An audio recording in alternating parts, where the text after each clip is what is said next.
Programming in Malayalam ചാനലിൻ്റെ മറ്റൊരു വീഡിയോയിലേക്ക് എല്ലാവർക്കും സ്വാഗതം. നമ്മൾ ഇന്ന് ഈ വീഡിയോയിൽ പഠിക്കാൻ പോകുന്നത് നമുക്ക് ജാവാസ്ക്രിപ്റ്റ് യൂസ് ചെയ്തിട്ട് എന്തൊക്കെ രീതിയിൽ ബ്രൗസറിൽ കണ്ടൻറ്റ് ഔട്ട്പുട്ട് ചെയ്യാൻ പറ്റും അല്ലെങ്കിൽ പ്രിൻ്റ് ചെയ്യാൻ പറ്റും എന്നുള്ള കാര്യമാണ്. അപ്പോൾ ഇത് നമ്മൾ കഴിഞ്ഞ എക്സാമ്പിൾ ചെയ്ത അതേ ഒരു ബേസിക് HTML കോഡാണ്. അപ്പോൾ അതിൽ നമ്മൾ കഴിഞ്ഞോന്ന് എഴുതിയൊരു സാമ്പിൾ ജാവാസ്ക്രിപ്റ്റ് കോഡുമാണ് ഇതിനകത്തുള്ളത്. അപ്പോൾ ഫസ്റ്റ് മെത്തേഡ് എന്ന് പറയുന്നത് നമ്മുടെ ജാവാസ്ക്രിപ്റ്റിൽ ഈ ഇന്നർ HTML എന്ന് പറയുന്ന ഒരു വാല്യൂ യൂസ് ചെയ്തിട്ടാണ്. ഇത് നമ്മൾ കഴിഞ്ഞ വീഡിയോയിൽ ഓൾറെഡി ചെയ്ത ഒരു സംഭവമാണ്. അത് നമുക്ക് ജസ്റ്റ് എക്സിക്യൂട്ട് ചെയ്ത് നോക്കാം. അപ്പോൾ ഇത് ഞാൻ റീലോഡ് ചെയ്യുകയാണ്. അപ്പോൾ നിങ്ങൾക്ക് കാണാൻ കഴിയും ഈ ഒരു ടെക്സ്റ്റ് മാറിയിട്ടുണ്ട്. അപ്പോൾ ഇത് നമ്മുടെ ആദ്യത്തെ മെത്തേഡാണ്. അതായത് ഒരു കണ്ടൻറ്റ് മാറ്റുക അല്ലെങ്കിൽ ചേഞ്ച് ചെയ്യുക. ജാവാസ്ക്രിപ്റ്റ് യൂസ് ചെയ്തിട്ട് കണ്ടൻറ്റ് ചേഞ്ച് ചെയ്യാനുള്ള ഒരു മെത്തേഡാണ് ഈ നമ്മുടെ ഒരു എലമെൻറ്റിൻ്റെ ID വെച്ചിട്ട് ആ എലമെൻറ്റിനെ സെലക്ട് ചെയ്യുക. എന്നിട്ട് അതിൽ നമ്മൾ ഇന്നർ HTML എന്ന് പറയുന്ന ആട്രിബ്യൂട്ടിൻ്റെ വാല്യൂ മാറ്റി കൊടുക്കുക എന്നുള്ളത്. ഇനി രണ്ടാമത്തെ മെത്തേഡ് എന്ന് പറയുന്നത് നമുക്ക് യൂസ് ചെയ്യാവുന്നത് നമുക്ക് ഡോക്യുമെൻ്റ് ഡോട്ട് റൈറ്റ് എന്ന് പറയുന്ന ഒരു ഫങ്ഷനുണ്ട്. Document dot right. അപ്പോൾ ഈ ഒരു ഫങ്ഷനിൽ നമ്മൾ വാല്യൂസ് കൊടുത്തു കഴിഞ്ഞാൽ അത് HTML ഡോക്യുമെൻറ്റിൽ മാറുന്നതാണ്.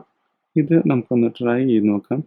ഈ സ്ക്രിപ്റ്റ് ഫയൽ ഞാൻ ഓൾറെഡി ഇവിടെ ഇൻക്ലൂഡഡ് ആണ്. അപ്പോൾ നമ്മളിവിടെ എന്ത് കോഡ് എഴുതിയാലും അത് ഓട്ടോമാറ്റിക്കലി ഈ ഒരു കോഡ് എക്സിക്യൂട്ട് ആവുന്നതാണ്. ഇത് നമുക്കൊന്ന് റീലോഡ് ചെയ്ത് നോക്കാം. ഇപ്പോൾ നമുക്ക് ഇവിടെ വന്നതാണ്. ഇവിടെ ഹലോ വേൾഡ് എന്ന് പറയുന്ന ആ ഒരു ടെക്സ്റ്റ് വന്നേക്കുന്നത് കാണാം. അപ്പോൾ അത് എൻ്റെ ഒരു പ്രത്യേകത എന്ന് വെച്ചാൽ ഇവിടെ നമ്മൾ കൊടുക്കുന്ന കണ്ടൻറ്റ് ഡയറക്റ്റ്ലി നമ്മുടെ ബ്രൗസറിലേക്ക് എക്സിക്യൂട്ട് ആവുന്നതാണ്. ഇപ്പം നമുക്ക് ഈ ആദ്യം കൊടുത്ത ലൈൻ ഒന്ന് കളഞ്ഞ് നോക്കാം. ഇപ്പോൾ നമുക്ക് ആദ്യത്തെ പാരഗ്രാഫും വന്നു. ഈ രണ്ടാമത്തെ ഈ ടെക്സ്റ്റ് ഹലോ വേൾഡ് എന്ന് പറയുന്ന ടെക്സ്റ്റ് വന്നു. അപ്പോൾ ഇതൊരു നമ്മളിപ്പോൾ സോഴ്സ് എടുത്ത് നോക്കിക്കഴിഞ്ഞാൽ അല്ലെങ്കിൽ ഇൻസ്പെക്ട് ചെയ്ത് നോക്കിക്കഴിഞ്ഞാൽ ഇതൊരു ടാഗിലൊന്നുമല്ല വന്നിരിക്കുന്നത്. ഇതൊരു പ്ലെയിൻ സ്ട്രിങ് ആയിട്ടാണ് വന്നിരിക്കുന്നത്. അപ്പോൾ ഇതാണ് നമ്മുടെ രണ്ടാമത്തെ മെത്തേഡ്. ഈ ഡോക്യുമെൻ്റ് ഡോട്ട് റൈറ്റ് നമ്മൾ അത്ര കോമൺ ആയിട്ട് അല്ലെങ്കിൽ പോപ്പുലറായിട്ട് യൂസ് ചെയ്യുന്ന ഒരു മെത്തേഡല്ല. നമ്മൾ കൂടുതലും റൈറ്റിന് യൂസ് ചെയ്യുന്നത് ഈ ഒരു മെത്തേഡാണ്. അപ്പോൾ ഇത് ഇവിടെ 2 ലൈനിലൂടെ / കൊടുത്തിരിക്കുന്നത് കമൻസ് ആണ്. അപ്പോൾ നമ്മൾ കമൻസിനെ പറ്റി ഒരു വീഡിയോ വേറെ ചെയ്യുന്നുണ്ട്, അതിലത് എക്സ്പ്ലെയിൻ ചെയ്യുന്നതായിരിക്കും.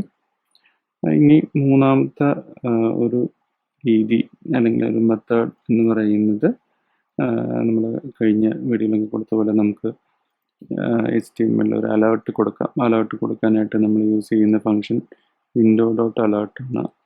അപ്പോൾ ആ വിൻഡോ ഡോട്ട് അലേർട്ടിൽ നമ്മളിപ്പോൾ ഒരു മെസ്സേജ് കൊടുക്കുന്നു, നമുക്ക് പ്രിൻ്റ് ചെയ്യേണ്ട മെസ്സേജ് കൊടുക്കുന്നു. പിന്നെ ഇത് നമുക്കൊന്ന് റൺ ചെയ്ത് നോക്കാം. അപ്പോൾ നമുക്കിവിടെ മെസ്സേജ് വന്നു, ഹലോ എന്ന് പറയുന്ന മെസ്സേജ് നമുക്കിവിടെ വന്നു. അപ്പോൾ ഇത് നമുക്ക് വിൻഡോ എന്ന് പറയുന്ന ഒബ്ജക്റ്റ് ഇല്ലാതെയും നമുക്ക് ഡയറക്റ്റ്ലി അലേർട്ട് എന്ന് പറഞ്ഞ് യൂസ് ചെയ്യാൻ സാധിക്കുന്നതാണ്. നമുക്ക് വേണമെങ്കിൽ ഒന്ന് ട്രൈ ചെയ്ത് നോക്കാം. ഇവിടെ കാണാം, ഇപ്പോഴും നമുക്ക് ആ അലേർട്ട് എന്ന് പറയുന്ന മെസ്സേജ് ഇവിടെ വന്നു. നമ്മുടെ വിൻഡോ ഒബ്ജക്റ്റ് എന്നൊക്കെ പറയും. നമ്മൾ കഴിഞ്ഞ വീഡിയോയിൽ നമ്മൾ ഡോക്യുമെൻ്റ് ഒബ്ജക്റ്റ് പറഞ്ഞ പോലെ തന്നെ മറ്റൊരു ഒബ്ജക്റ്റാണ് ഈ വിൻഡോ എന്ന് പറയുന്നത്. ഈ വിൻഡോ എന്ന് പറഞ്ഞാൽ റെപ്രസെൻ്റ് ചെയ്യുന്നത് ഈ ഒരു ടാബാണ്. ആ ടാബിൻ്റെ അകത്തുള്ള കാര്യങ്ങളെയാണ് ഒരു വിൻഡോ എന്ന് പറയുന്നത്. അപ്പോൾ ആ വിൻഡോൻ്റെ അകത്തുള്ള ഒരു ഫങ്ഷനാണ് അലേർട്ട് എന്ന് പറയുന്നത്. നിങ്ങൾക്കിവിടെ ഓട്ടോ കംപ്ലീറ്റ് കാണുന്നതാണ്. നിങ്ങൾ വിൻഡോ ഡോട്ട് അടിച്ചിട്ട് AL എന്നടിച്ചൊരു ടാബ് അടിക്കുകയാണെങ്കിൽ ആ അലേർട്ട് ഫംഗ്ഷൻ നിങ്ങൾക്ക് ഇവിടെ കാണുന്നതാണ്. അപ്പോൾ നമുക്ക് നമ്മുടെ കഴിഞ്ഞ വീഡിയോയിലൊക്കെ പറഞ്ഞ പോലെ ജാവാസ്ക്രിപ്റ്റ് കോഡ് ഈ കൺസോളിൽ നിന്ന് നമുക്ക് എക്സിക്യൂട്ട് ചെയ്യാൻ സാധിക്കുന്നതാണ്. അപ്പോൾ ഇതാണ് നമ്മുടെ രണ്ടാമത്തെ ഒരു മെത്തേഡ് അല്ലെങ്കിൽ ഒരു രീതി എന്ന് പറയുന്നത്. വിൻഡോ ഡോട്ട് അലേർട്ട് അല്ലെങ്കിൽ അലേർട്ട് യൂസ് ചെയ്തുകൊണ്ട് ഒരു അലേർട്ട് ബോക്സിനകത്ത് ഡാറ്റ ഡിസ്പ്ലേ ഇരിക്കുന്ന ഒരു മെത്തേഡ്. നമുക്കിത് കൂടാതെ മൂന്നാമത്തെ ഒരു മെത്തേഡും കൂടിയുണ്ട്. അത് എന്ന് പറഞ്ഞാൽ നമ്മൾ യൂസ് ചെയ്യുന്നത്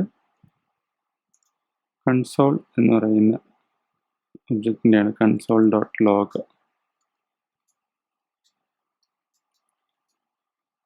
ഇത് ഒരു ടെക്സ്റ്റാണ് നമ്മൾ കൊടുത്തിരിക്കുന്നത്. അപ്പോൾ ഇവിടെ this is A log message എന്ന് പറഞ്ഞ് നമ്മൾ കൊടുത്തിട്ടുണ്ട്. ഇത് എവിടെയാണ് നമ്മുടെ ബ്രൗസറിൽ വരുന്നത് എന്നുള്ളത് നമുക്ക് നോക്കാം. അപ്പോൾ അത് നമുക്ക് കാണണമെങ്കിൽ ഈ ഒരു വിൻഡോ ഇൻസ്പെക്ടർ, ബ്രൗസറിൻ്റെ ഇൻസ്പെക്ടർ ഓണാക്കിയതിന് ശേഷം നമുക്ക് ഈ പേജ് ഒന്ന് റീലോഡ് ചെയ്യാവുന്നതാണ്. ഇവിടെ നമ്മുടെ അലേർട്ട് ആദ്യം വന്നു. അപ്പോൾ നമ്മൾ ഓക്കെ അടിച്ചു കഴിഞ്ഞാൽ നമുക്കിവിടെ നമ്മുടെ ഈ ലോഗ് മെസ്സേജ്, അതായത് കൺസോൾ ഡോട്ട് ലോഗ് എന്ന് പറയുന്ന മെസ്സേജ് ഇവിടെ പ്രിൻ്റ് ആയിട്ടുണ്ട്. അതായത് നമ്മൾ കൺസോളിൽ എന്ത് കൊടുത്താലും അത് HTML പോർഷനിലല്ല വരുന്നത്. അത് വരുന്നത് ബ്രൗസറിൻ്റെ ഈ കൺസോൾ വിൻഡോയിൽ മെസ്സേജ് ആയിട്ടാണ് വരുന്നത്.